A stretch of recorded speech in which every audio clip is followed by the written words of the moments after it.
اسلام میں رشتہ داروں کے ساتھ اچھا سلوک کرنے کی بہت زیادہ اہمیت ہے، بہت زیادہ اہمیت بیان کی گئی۔ ایک حدیث میں رسول اللہ صلی اللہ علیہ وسلم نے فرمایا کہ جو انسان چاہتا ہے کہ اس کے رزق میں کشادگی ہو، رزق میں برکت ہو، اس کا رزق بڑھے اور اس کی عمر دراز ہو، اس کو چاہیے کہ وہ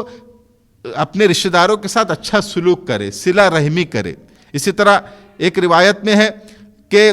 اللہ کے نبی نے فرمایا کہ جو تم صدقہ و خیرات کرتے ہو یا زکوٰۃ کا اماؤنٹ کسی کو دیتے ہو تو اس پہ تم کو ثواب ملتا ہے، صدقہ کرنے کا ثواب، زکوٰۃ دینے کا ثواب۔ لیکن اگر تمہارے رشتہ دار میں کوئی ضرورت مند ہے اور اس کو تم صدقے کی رقم اس کو دیتے ہو یا زکوٰۃ کی رقم اس کو دیتے ہو تو اس پہ تم کو ڈبل ثواب ملتا ہے، دوہرا اجر ملتا ہے۔ ایک تو آپ نے جو صدقہ دیا اس کا ثواب، زکوٰۃ کا اماؤنٹ دیا اس کا ثواب، اور دوسرا صلہ رحمی کا ثواب کہ آپ نے یہ خیال رکھا کہ میرا ایک رشتہ دار ہے، میرے چچا ہے، پھوپھی ہے، تایا ہے یا خالہ ہے، خالو، جو بھی خالہ کا بیٹا ہے، کزن ہے، یہ ضرورت مند تھا تو تم نے اس کو دیا، تو ایک تو اس کا خیال رکھا، اس کا ثواب، اور صدقہ دینے کا جو ثواب ہے یہ بھی ہے۔ بس اس کے برعکس قطع رحمی کرنا، مطلب رشتہ توڑنا، اس کو سخت ناپسند کیا گیا۔ ایک جگہ حضور نے فرمایا کہ لا يدخل الجنت قاطع، کہ رشتہ قطع کرنے والا، رشتہ توڑنے والا جنت میں داخل نہیں ہوں گا۔ اسی طرح اور بھی مذمت کی گئی، ایک جگہ فرمایا کہ اس قوم پر یا ہم کہہ لیں کہ اس خاندان پر اللہ رحمت نازل نہیں کرتا جس میں کوئی ایسا فرد ہو جو رشتہ قطع کرتا ہو، رشتہ توڑتا ہو۔ قطع کرنا یہی کہ بھائی بات بند کر لی، خالہ سے بات نہیں ہو رہی، کزن ہے اس سے بات بند کر لی، چچا سے بات بند کر لی۔ آج کل تو بہت عام ہو گئے، شادیوں میں دوستوں کو بلائیں گے، دور دور سے دوست آ رہے، لیکن پڑوس میں رشتہ دار ہے اس کو نہیں بلا رہے، کیوں؟ بات بند ہے ہماری۔ تو یہ سخت ناپسند ہے، یہ اللہ کی رحمت کو اٹھا لیتا ہے۔ ایک حدیث میں آپ نے فرمایا کہ رشتہ جوڑنا یہ نہیں ہے کہ وہ آپ سے اچھا ہے تو آپ بھی اچھے سے رہو، یہ تو کوئی بھی کر سکتا ہے کہ بھائی سامنے والا آپ سے اچھا برتاؤ کر رہا ہے، آپ بھی اس سے اچھا برتاؤ کر رہے ہیں، یہ کوئی بہت بڑی بات نہیں ہے۔ اصل رشتہ جوڑنا یہ ہے کہ سامنے والا آپ سے رشتہ توڑ رہا ہے، کسی وجہ سے آپ سے حسد جلن کی وجہ سے آپ سے بات نہیں کر رہا، آپ کو اپنے گھر نہیں بلا رہا، اس کے بعد بھی اس سے رشتہ جوڑنا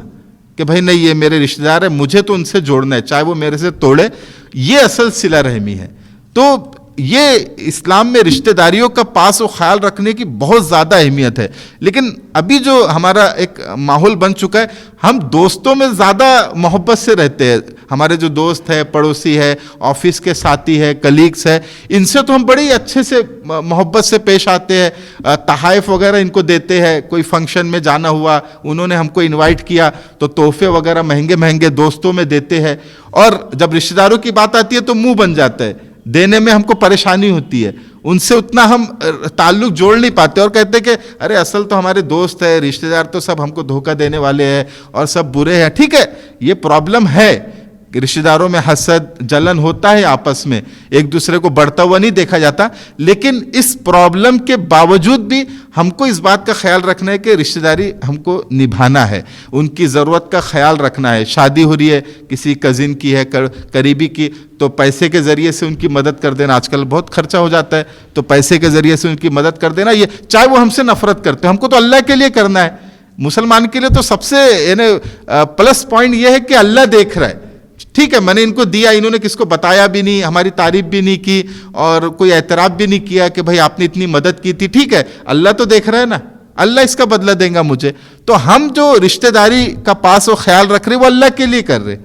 تو اللہ تو دیکھ رہا ہے اور اللہ اس کا بدلہ دیں گا، اور اللہ کہتے کہ ہم مومنوں کے اجر کو ضائع نہیں کرتے، تو بس وہ چاہے نہ مانے، وہ چاہے ہماری برائی کرتے پھرے، ہماری غیبت کرتے پھرے، لیکن ہم ان کے ساتھ اچھا برتاؤ کریں، تو یہ اصل ہے صلہ رحمی، رشتہ جوڑنا، اور اس پہ بہت اجر و ثواب ہے، بہت زیادہ رزق میں برکت ہوتی ہے، عمر میں برکت ہوتی ہے، گھروں میں برکت ہوتی ہے،